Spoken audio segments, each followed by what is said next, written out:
Yon, magandang araw po sa inyong lahat mga tol. Ngayon po ay October 4, 2025.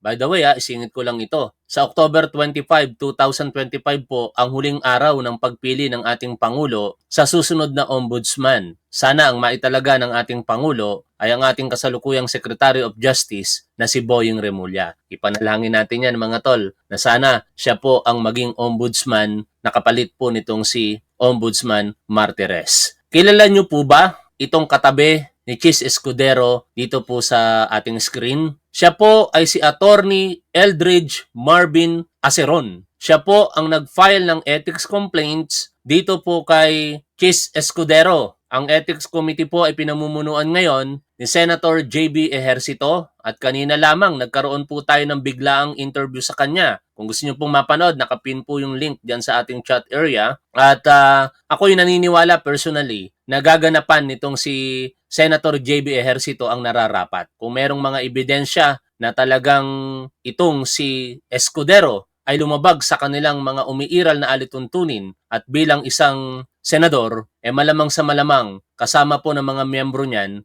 at syempre, boto ng mga yun ang malaking katanungan kasi dito yung pagboto ng mga kapwa senador kung ito po ba ay isususpinde o i-expel bilang isang senador. Aabangan po natin yan sa mga susunod na pagkakataon. Meron pong interview kaliwat kanan ngayon itong si Attorney Aceron kay Christian Esguera, kay Pinky Web, sa PTV4 at sa iba't iba pa pong mainstream media. Kung kakayanin natin, unti-unti natin reaksyonan ang mga interview na yan. Pero bago tayo dumako dyan, ang ating Commission on Elections sa pamumuno ni Chairman George Garcia ay nagpahayag na po ng kasiguruhan na ito pong si Senador Chis Escudero ay kanila na pong pinagpapaliwanag sa kanilang tanggapan kaugnay po similar with this ethics complaint. Kaugnay po ito nung pagtanggap ng donasyon mula po kay Lawrence Lubiano na nagkakahalaga po ng 30 million pesos na sa paniniwala po ng nakakarami at katulad ni Atty. Aceron ay paglabag po sa ating umiiral na batas. Partikular sa Section 95C ng Omnibus Election Code. Pakinggan po natin ang interview kay Chairman Garcia. Ang sabi mo, nung huli kayo na-interview sa DCBBI, mag-i-issue na kayo ng show cause order kay dating Senate President Francis Escudero. Nakapag-issue na po ba ang COMELEC? Yes po, ito po na ipadala na kahapon at ini-expect natin doon sa pagdinig na gagawin. Either siya po ang pumunta o magpadala ng kanyang abogado katulad din po ng ginawa ng si Mr. Lubiano na kung saan yung pagdinig ng kanyang sarili pong yung para po siya pasagutin ay abogado po niya pinadala at ito po yung nagdala ng kanyang affidavit at kasama na rin po yung mga dokumento na inattach siya sa kanyang affidavit. Kailan po yung pagdinig, Chairman? Kung hindi po ako nagkakamali, ito po yung mangyayari sa October 13, yung para po kay Senator Chis Escudero. Okay, hindi. Balikan ko lang. Sabi niyo may naipadala na yung kontraktor Si Lubiano. ng mga dokumento. Ay, opo. Sa inyo. Kasi pumunta na po siya nung mga nakaraang linggo dahil yun po yung araw ng kanyang pagdinig at ninarapat po niyan, hindi siya mismo pumunta kundi yung kanyang abogado. Sa amin naman po, pumunta o hindi, okay lang po yun. Basta importante, nagkaroon tayo ng notice at kahit paano, yung pagdinig upang... Ganun pala yun, ano? Hindi man pumunta itong mga subject na individual, si Lawrence Lubiano o si Chis Escudero, ang mahalaga meron silang ginawa, partikular sa COMELEC na magkaroon ng notice. Sa bagay, parte kasi yan ng due process yung notice at saka hearing. Kailangan maipaalam sa'yo na ito yung kinakaharap mong reklamo at bigyan ka ng pagkakataon na tumugon dito. The essence of due process, ika nga, is the opportunity to be heard. Tuloy po tayo sa pakikinig po dito. Nakapagtanong ng mga ilang katanungan o mag-require pa ng ilang pang mga dokumento. Okay, ano yung mga naipresenta para sabihin na, syempre, sasabihin ay wala ho kaming ginawang paglabag. Ano yung nakita ng COMELEC? Affidavit po yun at pagkatapos syempre yung ebidensya na sadyang nagbigay ng donasyon in private capacity, yun po yung kanyang contention. Yung ibang dokumento pa po, hindi pa po marireveal yun para po naman mabigyan din ng tamang pagkakataon, yun naman pong nakatanggap na contribution o donasyon para malaya makapagawa ng kanyang magiging kasagutan. Pag sinabi gano'n, Chairman, own private capacity, pera niya. So paano ho mababiolate niya yung Omnibus Election Code na Does it matter kung private money niya o sa korporasyon? Hindi po na masasagot siya na Ma'am Wen Sir Wen. Pero ito po ang maliwanag, kinakailangan ibangga natin yung mga depensa na ganyan versus yung provision ng Omnibus Election Code, yung Section 95.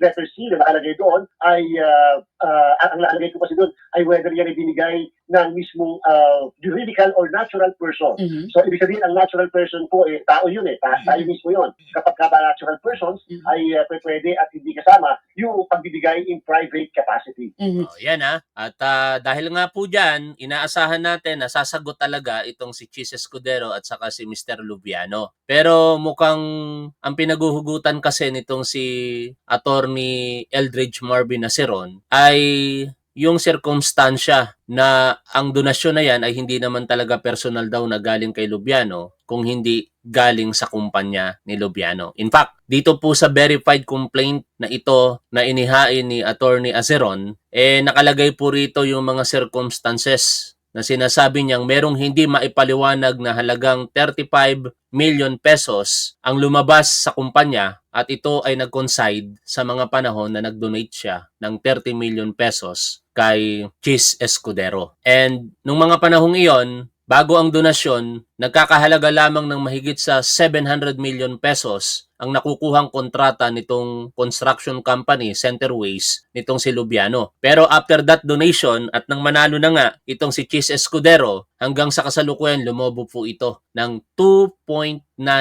billion pesos. Kaya pakinggan po natin ang interview sa kanya ni Pinky Webb dito po sa On Point. Senator Chis Escudero faces an ethics rap over a 30 million peso campaign donation from government contractor Lawrence Lubiano in 2022. The former Senate President brands the complaint as political retribution. Let's get on point with the private lawyer who filed the complaint, Attorney Marvin Aceron. Attorney Aceron, welcome to the show. Thank you so much for your time. Hi, thank you. I'm happy to be here. Okay, Attorney, when exactly did you file this ethics complaint against Senator Chis Escudero? I filed it yesterday afternoon around 3 o'clock I see. for the Senate concept law. And how long have you been contemplating on doing this? I started working on this sometime 4 or 5 days ago. I wanted to file this tomorrow or today, Friday, except that I learned from the Senate staff that they are closed on Friday, so I had to make it faster and file it. 4 to 5 days ago, yesterday, sinabi niya yan, Friday. Di ibig sabihin, kung pagbabasihan natin yung mga nangyari sa nakaraan, malamang nauna na mapanood niya yung privilege speech nitong si Senator Chis Escudero. At baka na-trigger siya doon. Kasi instead na magpaliwanag si Chis Escudero, tinuturo niya si Congressman Martin Romualdez. I do not know kung mababanggit niya dito, pero sa isang interview na napanood ko na, sinabi nitong si Attorney Aceron na hindi niya matanggap na tayo yung naghihirap, samot-sari ang nararanasan pong pagsubok sa mga pagbaha, hindi lamang sa Kalakhang, Maynila, kundi sa iba't ibang panig ng Pilipinas. Tapos merong isang senador na nagpapakasasa daw sa pondo ng bayan ayon sa kanya. Kaya eto, malamang sa malamang yun talaga yung nag-trigger sa kanya. Ewan ko lang kung mababanggit dito pero tuloy natin ang pakikinig po sa kanya dito. Thursday, which was yesterday. I see. What pushed you to file this complaint, sir? Yan. Well, I'm ito a na pala. lawyer. I sue people for a living. And then I'm so angry with what happened with this DPWH flood control mess. And I wanted to channel my energies towards something productive. So I heard about this thing about the 30 million peso donation. And I said, so the difference here is that the money is not corporate money, but personal money. But as a lawyer, I have an instinct. So I said, let's take a look at the financial statements of this company sent to me. So I got the financial statement, I got the GIS, I learned Lubiano has 99.33% ownership of the company. I looked at the financial statements, I checked the balance endings of the retained earnings, and I noticed there's 35 million. Hindi maganda tong interview. Mahirapan yung iba nating manonood na makasabay kasi Inglesan yung usapan nila ni Pinky Webb. Punta tayo doon sa Tagalog, Tagalog version. Dito tayo kay Christian Esguerra para mas maunawaan po ng ating mga manonood. Yan. Sa interview sa kanya ni Christian Esguerra, malamang sa malamang kung ano naman yung napag-usapan nila dyan, yun din yung mga kanyang sasabihin. Okay, magandang gabi po muli sa inyo lahat. Ako po si Christian Esguerra and welcome po sa part 2 ng ating Live Facts first episode. President, wala ko na para introduce at siguro campaign. Salamat at inimbitahan mo ako dito. Okay, una-una, when did you decide to file an ethics complaint against Chis Escudero? Well, siguro nung umpisa muna nung September 21, sumama ako sa rally. Nagmarcha ako kasama ko yung misis ko mula doon sa shrine papunta sa EDSA Monument. At nakita ko, maraming galit, at galit na galit talaga ako. So, sabi ko, sana may makasuhan naman talaga. And nung about a few days, 5-6 days ago, nakita ko yung nag-uusapan na itong 30 million donation kay Jesus Escudero. Tapos yung depensa ng Lubiana. Ano lang yan personal money ko yan. Pero sabi personal money. So sabi ko, tingnan nga natin yung GIS mo. Madali naman sa akin kasi pupunta ako sa SEC. I can download yung GIS. Nakita ko, 99.331% si Lubiano ang may-ari ng kumpanya. Sabi ko, halos ikaw na pala may-ari na. Tingnan ko nga yung financial statements mo. So, tinignan ko yung audited financial statements. So, I downloaded all the financial statements and then I focused on one financial statement. That's 2022. And it says there, yung unang disclosure mo, meron siyang retained earnings ng 315 million plus. Okay. However, nung dinownload ko yung next year, 2023, inulit niya yung kanyang disclosure sa 2022. Pero binago na ang numero. Naging 280 million plus. Sabi ko, bakit binago? Normally, ang instinct ng abogado na tumitingin ng financial statement, hanap ng footnote yan, asan na dito yan. Tinignan ko, yung kanyang mga disclosure, mga footnotes, wala namang kulang ang footnote Wala sinasabi ko bakit wala na yung 35 million. Bakit ganon? May problema to ha. So, tinignan ko ulit yung next year. That's yung 2023 statement. 2024 statement. Pinanindigan na 280 million mo lang talaga daw ang 2022. Sa mga tuwid, nasaan ang 35 million? Wala doon. Tatlong AFS yan, tatlong financial statements, restating 2022. Bakit iba ang figure? Bakit kulang ng 35? And then, sabi nga, 35. Sorry. Meron tayong kaso dyan. Yes, Sorry, clarify ko lang. No? So basically, this debunks the claim by Lubiano that his contribution came from his personal money. Dahil reflected yun na walang 35, tama ba? Doon sa kanyang kumpanya, na siya rin halos sa may-ari, 99.33%. Well, you know, Ganun po ba yan? Hindi naman natin masabi yan dahil para masabi natin yan, dapat makita mo yung nag-withdraw sa bangko ni Center Waste at nilagay doon sa kanyang bulsado ng ibinayad. Wala pa yung ganung ebidensya.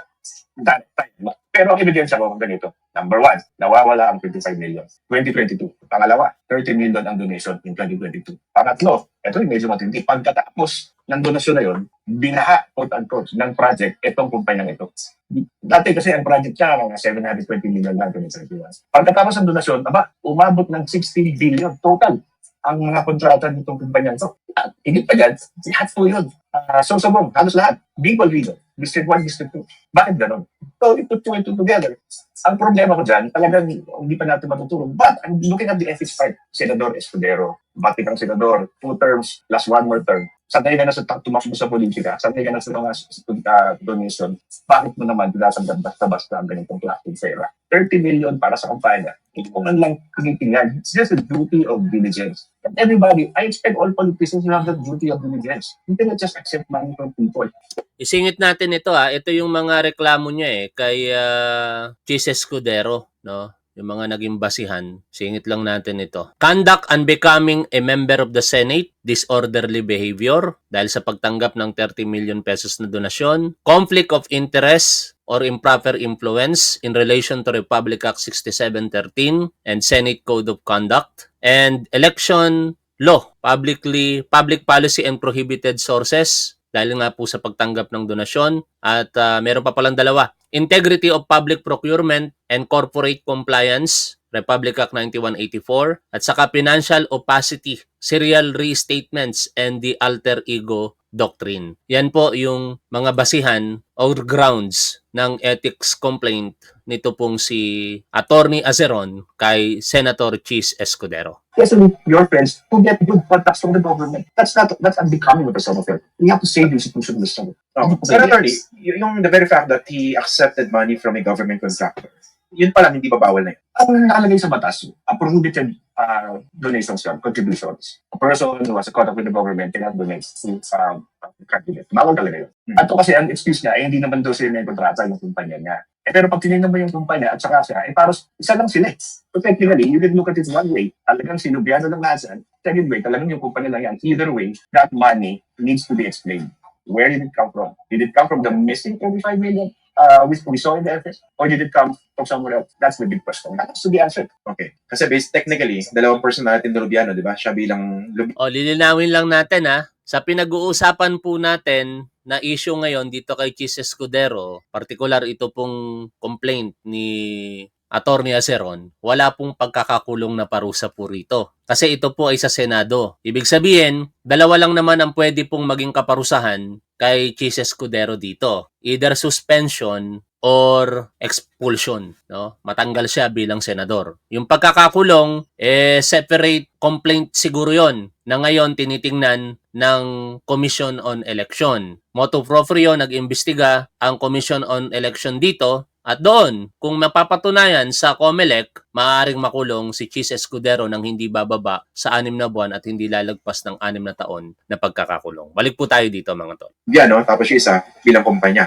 Pero basically lang, isang tanong dito, yung personal money mo na 30 million na binigay mo kay Cheese, saan mo kinuha? Exactly. Kung That's natin the yan. point. Oo. Kasi ito, ano man, ito pa nakakatawa, no? Itong si Lubiano, parang anak ng Diyos eh. So meron na siyang kumpanya na, anong pangalan ng kumpanya yan? Si Center Waste. Meron pa siyang isang kumpanya, si Metro Waste Healthcare. Ito naman, supplier sa Sorsogon, sa probinsya. Yung Chis Escudero noong panahon ng COVID. Ang system pa, alam mo kasi nung panahon ng COVID, walang procurement law, sinuspend ni Duterte. Yeah. Para mapabilis ang bumili. Di ba? Pabilis, di ba? So, ibig sabihin, bahala na si Batman. Bili mo ano bibili mo. Kumita lang di kita, di ba? Yan ang tinatanong ko. Ilang milyong kontrata ang kinita ni Center Waste? Na si Lubiano ay 90% owner. Tigmo ta, 90%. Halos siya na rin yan eh. Bakit ang paboritong supplier itong si Center Waste at si Metro Waste? That's the question that Senator Escudero has to answer. Okay. Napakalina ng pagkakalatag ninyo itong mga punto binabanggit nyo, no? Ano gusto nyo mangyari? Ano gusto nyo gawin ng Senado kay Cheese Escudero? So, unang-una, importante dito, maibalik naman natin ang dignidad ng mga senador, ng mga politiko, mga statesman, puno, dapat. Imbestigahan ko, bigyan ng pagkakataon si Senator Escudero mo explain. Yung accountant na yan, nag-certify na okay yung mga libro nila, explain mo, bakit nawawala yung 35? Bakit, mali-mali ka ba talaga dyan? Kumukuha ka ba ng kontrata sa gobyerno na mali-mali ang mga etis mo? Pangatlo, dapat magkaroon ng disciplinary action. You know, it will take 2/3 vote for the Senate to expel Senator Escudero. I'm hoping for that, but I don't know if that will happen. But either way, dapat may mangyari dito. Hindi na ito po pwede. Institutional problem to. It's Mukhang malabo yun, ano, yung expulsion. Kasi ang bilang kagad ng minority ngayon, siyam ang 2/3 ng Senado ay 16. Ibig sabihin, dapat 16 na senador ang bumoto para siya matanggal.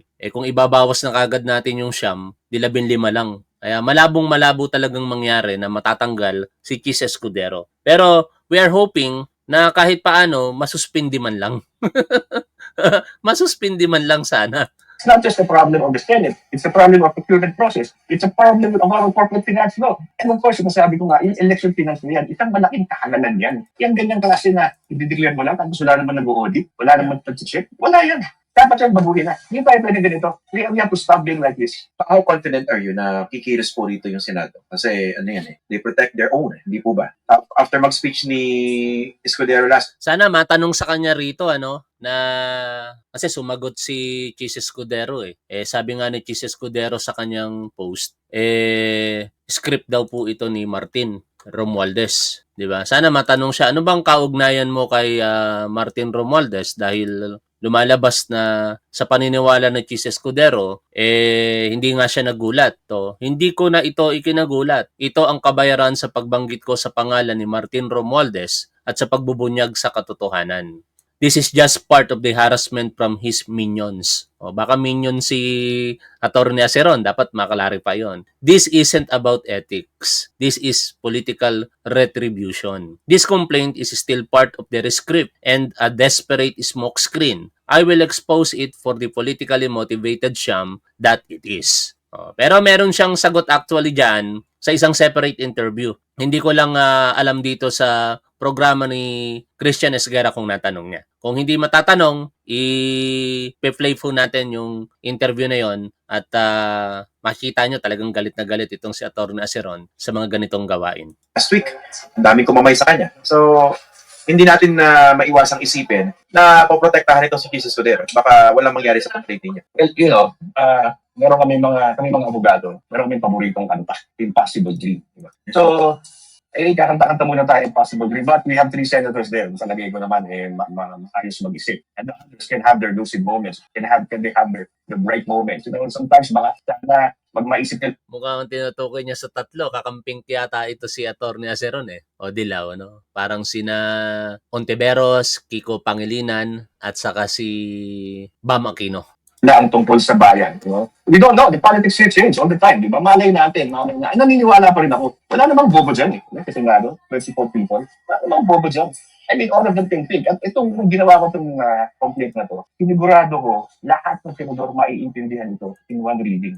At yun ang, itong sana, hindi mo na lang siya matagalog, napakahirap tagalogin ng technical terms ng corporate law. Pero maintindihan nila ito, sana maintindihan nila. At alam mo, sinasabi ko, yung pagiging senador, hindi nyo naman yan, hindi naman nakatatak sa dugo na yan eh. Yan ay isang sitwasyon. Iganap nyo yan. You know, minsan nga, yung maalala mo, itong pleading ko, ang unang-unang kinote ko dito, si Senator Jovito Arsalonga. Asan ang mga salonga sa panahon na to? Palagay ko may mga salonga dyan. Palagay ko may mga tanyado pa dyan, may joke pa dyan. So we have to trust in the institution and its ability to change and reform itself. So that's why we're doing this.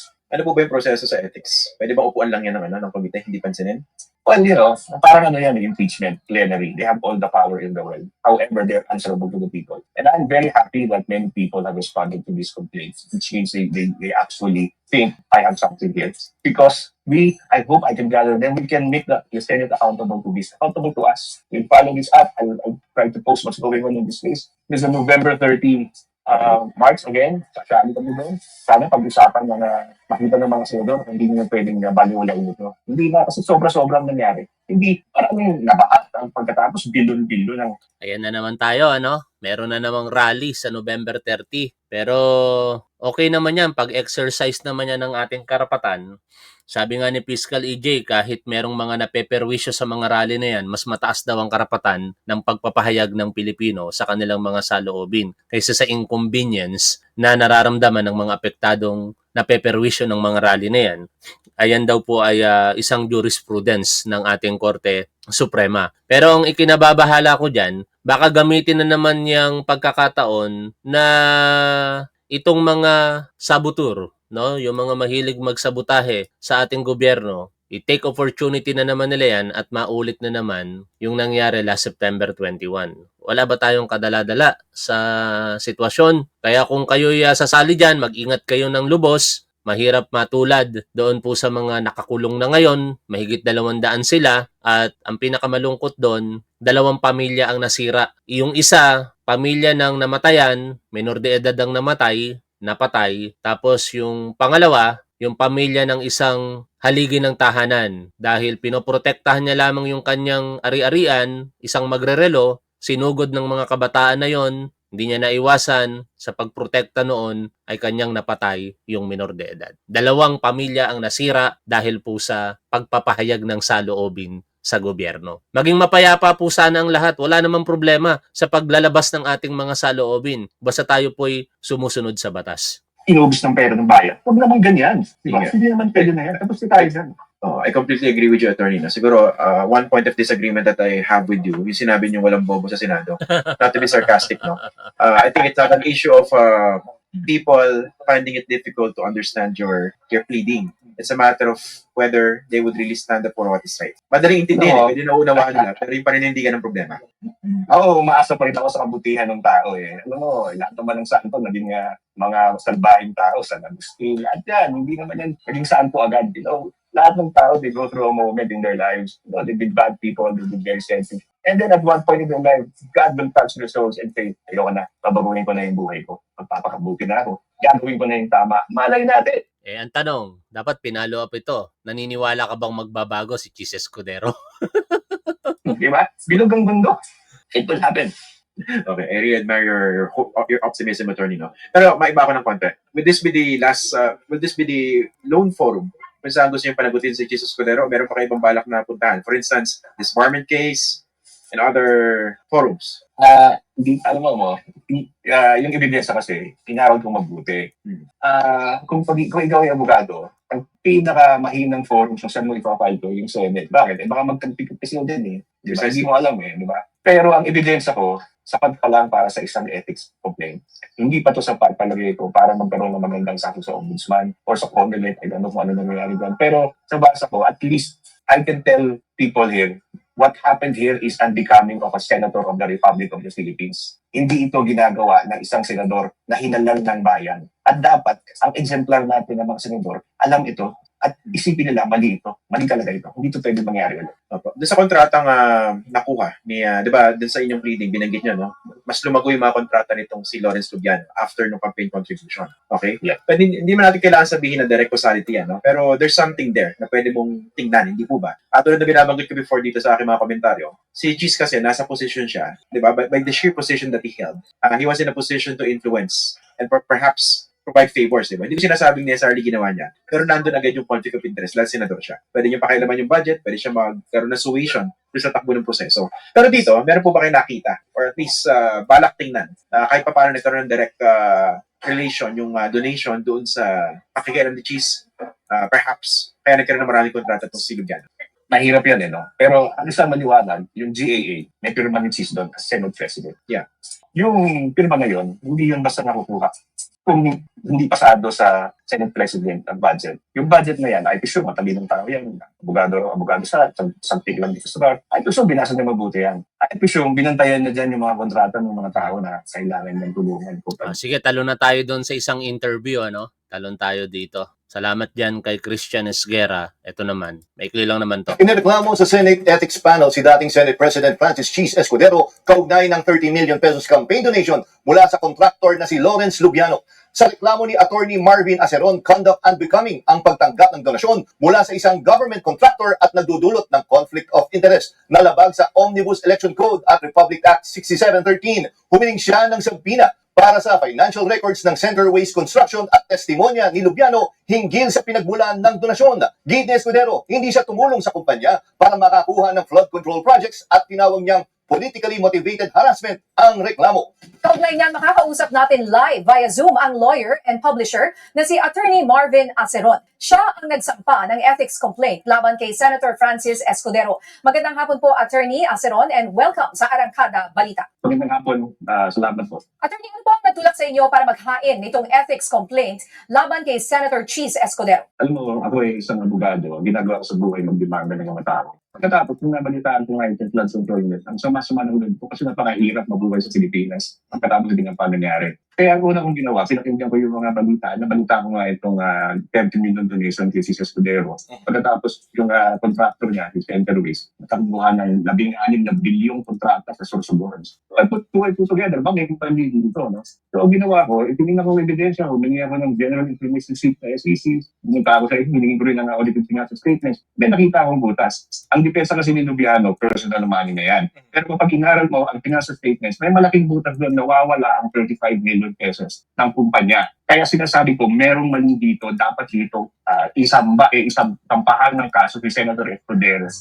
Kaya sa mga nagtatanggol kay Escudero, nagtataka ako sa inyo. Ang pinag-uusapan po natin dito kasi, yung posibilidad na si Escudero ginamit yung kanyang kapangyarihan para po magbigay ng pabor dito po kay Lawrence Lubiano. Hindi ba dapat nagkakaisa tayo dito na hanapin ang katotohanan instead as i-dismiss itong pamumulitika lamang? Ngayon, kung kayo'y galit kay Martin Romualdez, sige, sama-sama nating ipanawagan na imbestigahan si Martin Romualdez. Actually, isa ako ngayon sa nagsusulong na dapat si Martin Romualdez, Congressman Martin Romualdez, ay paunlakan yung paanyaya sa kanya ng Blue Ribbon Committee. Ito ay ikokor siyempre sa leadership ng House of Representatives. Pero sana wag nang intayin ni Congressman Martin Romualdez na utusan pa siya ng House leadership. Siya na ang magkusa. Kung nagagawa nga ni Toby Chanco na pumunta, di ba? At sabi naman niya wala siyang kasalanan, di harapin niya yung mga accuser niya diyan sa Senado. After all, ilang hearing lang naman yan, baka nga last hearing na lamang. Sa kabilang dako din naman, ang ICI pinatawag na ito pong si Martin Romualdez. Kaya aabangan na lamang po natin yung magiging resulta ng kanilang pagsusuri. Ngunit ang nakakabahala kasi doon mga tol, dahil hindi nga po naka-live yung pagsusuri na yan, baka isipin na naman ng mga galit kay Martin Romualdez kung siya po'y magiging malinis ang nagawang investigasyon na yan ay pinalusot lamang kasi pinsan ng ating Pangulong Bongbong Marcos. Sa parte na yon, kaya po ako sumusulong sa panawagan na dapat gawing publiko ito pong pagdinig ng ICI, hindi naman sa lahat ng pagkakataon. Pero dapat kung kaya namang isa publiko nila para maalis po yung pag-iisip ng taong bayan, napakahati-hati na po ang paniniwala ng ating mga kababayang Pilipino pagdating po sa mga personalidad sa politika. Kaya kung itatago pa sa harapan ng mainstream media, wag na sa aming mga vlogger, sa public in general, hindi mawawala yung pagduruda, lalo kung ang mga iniimbestigahan ay connected sa isa at iba pang mga individual. Like, pagka inimbestigahan na yung mga sinasabing katiwalaan sa Davao Region, sasabihin na naman ng mga kakampi ng mga Duterte, hindi, administrasyon kasi ang nag-iimbestiga. Kaya, yan, merong sangkot. Tapos pagka dito naman sa mga kakampi ng ating Pangulo, partikular sa Ilocos Norte, hindi, administrasyon kasi ang nag-iimbestiga, kaya yan, lusot. O, di ba? Kaya dapat maging balanse dito ang ating ICI. Pagka hindi kayang isa publiko, wag isa publiko. Pag it concerns the national security or matters concerning national security or it could prejudice the outcome of the case, wag i-live stream. Wag nilang ipaalam sa public. O ako naman, sa party ko, sa mga nagdududa sa akin dahil sinasabi nila, pagkakakitaan ko daw yan, o ipinapangako ko sa inyo, the moment na i-live stream yan ng ICI, hindi ko po yan i-cover ng live streaming katulad ng ginagawa po natin sa House at saka sa Senate. Re-reaction na lang natin sa balita. O, yan lang ang garantiya ko sa inyo para masabi ko lamang na hindi ko po yan pagkakakitaan. Ethics committees. And attorney, definitely, anong reaction niyo naging reaction ni dating Senate President Escudero na sinasabing politically motivated ang ganitong klaseng reklamo? Alam mo, si Senator Escudero, ang Senate President dati, at pinagmamalaki niya sa akin, kumuha ng bar ng isang beses lamang. Pero hindi ko inaasahan ng ganyang klaseng sagot. Yan ay isang Facebook post. Ito pong hinaharap niyo, Senator Escudero, ay ganito kapal na complaint. 21 pages po ito, inaral ko po ang audited financial statement. Yan na yung sagot niya na sinasabi ko sa inyo. Nabababawan siya sa sagot nitong si Chis Escudero. Pero tandaan natin, maging makatwiran din tayo rito in fairness kay Chis Escudero. Ang social media ay hindi forum para sagutin yung akusasyon mo, Atty. Aceron. Kaya ka nga nag-file ng ethics complaint, 'di ba, sa Senado. Doon yan sasagutin nitong si Escudero. Do not expect Escudero na verbatim kung ano yung mga allegation mo dito sa yung ethics complaint ay sasagutin niya sa social media. O yan nagiging pera ko sa inyo. Mga humahanga kay Chis Escudero, ha? Doon magkakaroon ng malaking diferensya. Kapag halimbawa, private money ni Lubiano at o kaya naman ay pera ng korporasyon, Chairman. Yes po. Manuel. Alin ang pinagbabawal ng batas, Chairman? Pera ng kontratistang personal o pera ng korporasyon? At Ay, paano magkakaroon ng... Bakit ba ako napunta dyan? Kay Chairman Garcia yan eh. Dito muna tayo. Yung kanyang yan, inaral ko po ang mga kontrata ng DPWH. Hindi po pwedeng ganyan ang sagot nyo. Kaya aantayin ko po ang tamang sagot nyo pagdating ng pagsililitis sa Senado. Yun talaga. Yun naman eh. Hindi naman sagot yan sa'yo. Sagot yan sa netizen. Baka sabihin ng mga galit naman kay Escudero, kinakampihan mo si Escudero, wala tayong kalalagyan, di ba? Pero ganun talaga, kung ano ang tama at dapat, yun ang pinaninindigan natin dito sa ating channel, mga tol. Tuloy po tayo sa pakikinig po dito. Hindi yan bagay na sagot. Hindi yan para sa senador. Attorney Marvin, bakit? Ano po ba ang nakikita niyong conflict of interest dito? At anong koneksyon ni Senator Chis Escudero sa mga Lubiano? Well, ganito, inuna-una, inamin na kaibigan na si Lubiano. Pangalawa, si Lubiano, inamin, nagigit ng 30 million. Okay, kaibigan kayo, nagdulong sa pera. Pero tingnan mo yung history ng kontrata ng kumpanya ni Lubiano. 2020, meron siyang 720 million na kontrata. Pagdating ng 2022, nagbigay siya ng 30 million pesos na donasyon. Aba, umabot ang 15 billion ang kontrata ni Centerway. Kasursogon, di ba? Hindi ba malaking tanong yun? Bakit biglang lumobo pagkatapos mo mag-donate? Ano nangyari? Meron isang, at itong sinasabi niya na, personal pera ko yan. Pag inaral mo ngayon ang kumpanya na yan, hindi yan personal, pera ng kumpanya yan. Kasi nawala yung 35 million pesos doon sa audited financial statements. Yan, malinaw na sa atin yan. No? Malinaw naman sa atin na ang issue, merong donasyon na paniniwala nitong si Atty. Aceron, hindi galing sa personal na donasyon, kung hindi galing sa kumpanya ni Lawrence Lubiano na kinalaunan tumabo ng proyekto mula po sa ating gobyerno. At balikan natin ngayon yung issue ni Chis Escudero dito sa COMELEC. Kasi ito ang mas malaking issue kung tutuusin eh. Yung ethics complaint, maganda sana ang magiging resulta niyan kung mapapatunayan na may pagkakamali si Chis Escudero at kaya ng mga senador na tanggalin siya. Pero wag na po nating asahan yon. Hindi po matatanggal bilang senador si Chis Escudero. No? Nauunawaan natin ang sitwasyon diyan sa Senado kahit masakit ang katotohanan na yon. Na syempre, kapwa mo senador, mapoprotektuhan mo talaga yan sa iba't ibang pagkakataon. Ito, hindi po kayang protektahan dito ng Senado si Chis Escudero. Nakarelay naman tayo dito sa pagiging matapat, I hope, nitong si Chairman George Erwin Garcia. No? Ako yung naniniwala na magiging makatwiran dito si George Garcia kung nagawa niya nga na maging makatwiran sa reklamo sa Duterte Youth Party List. Although sa mga Duterte supporters, hindi makatwiran yon, pero para sa akin, in my opinion, makatwiran yon sapagkat nakabase naman sa facts at ebidensya yung naging desisyon ng COMELEC. Wala na. Hindi na po kinikilalang party list ngayon. Diskwalipikado na totally. Nagpinoproklama na nga yung kapalit nilang 3 party list Magagawa rin niya rin dito sa kaso nitong si Chis Escudero. At yan ang aabangan natin. Yan po, ako magiging palagay ko sentrong issue sa katanungan na yan kung paano kung personal na pera.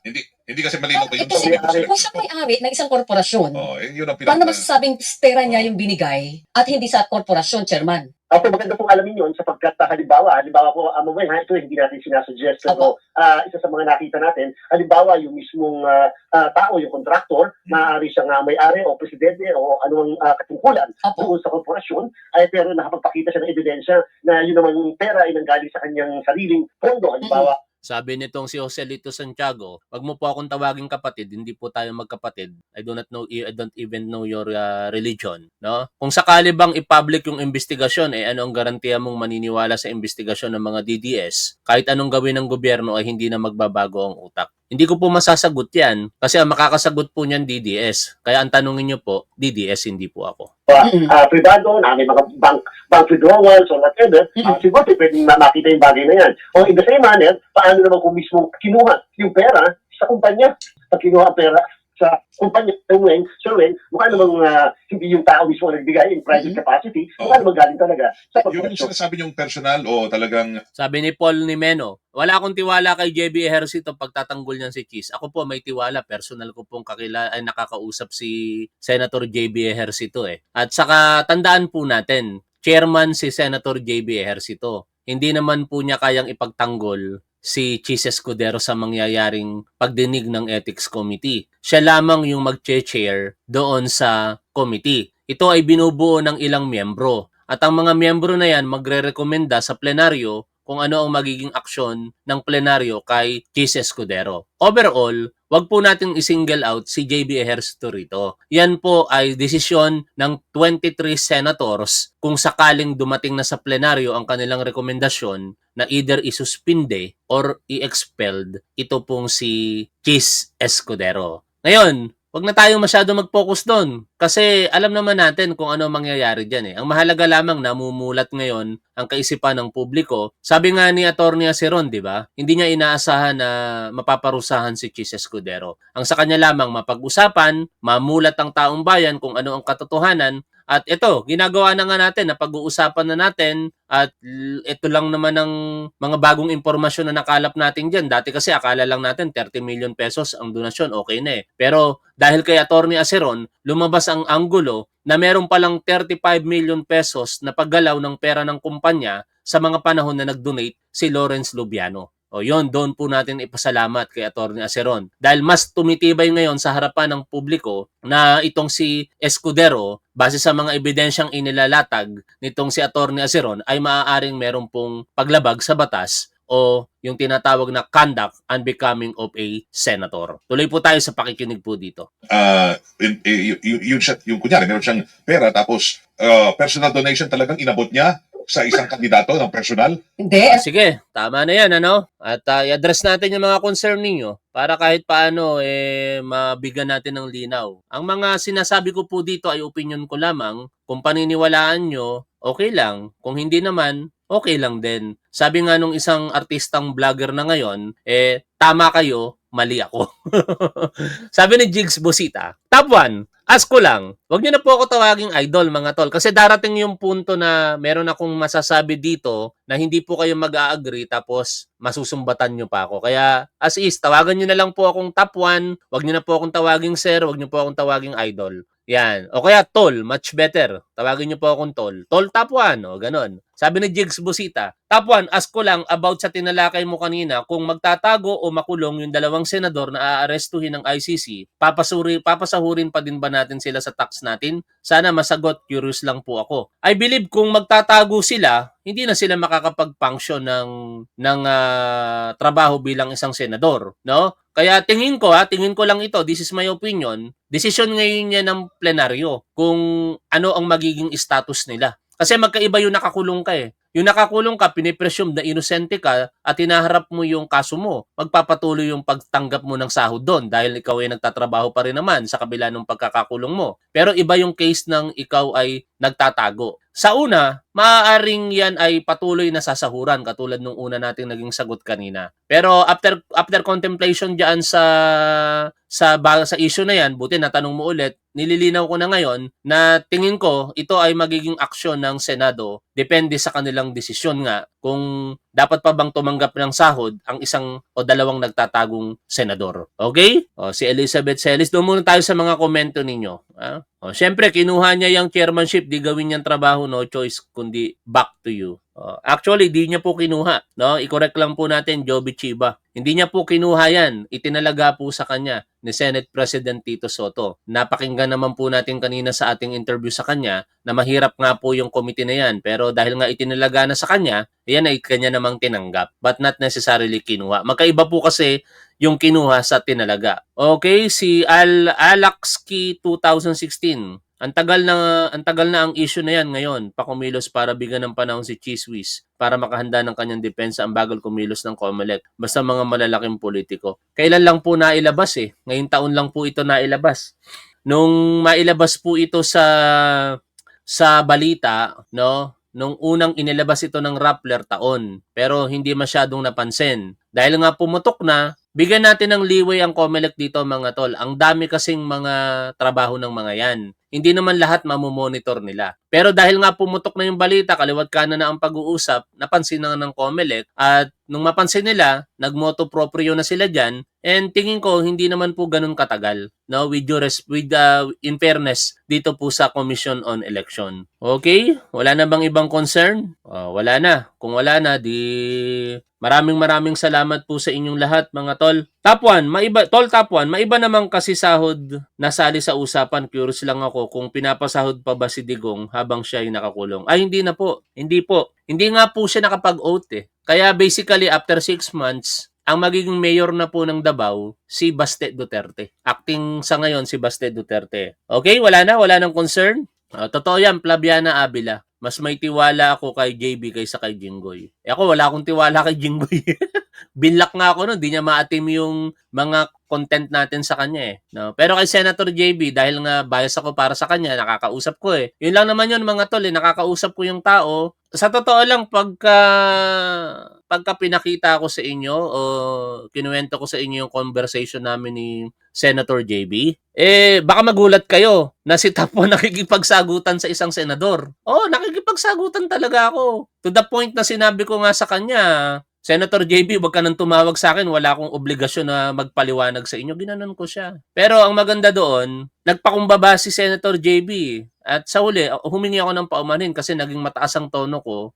In short, parang naging maangas nga ako dating sa kanya eh. Kaya doon ko nakilala na batid, bagamat hindi ko pa nakikilala ng personal si Senator JB, I don't even met him sa personally. Pero doon sa conversation namin na yon mga tol, doon ko nakita na mapagkumbaba si Senator JB. Kasi sino ba naman ang isang ordinaryong top 1, 'di ba? Na ihingi pa siya ng pasensya, 'di ba? Tapos siya pa yung i-insist na mag-usap na kami.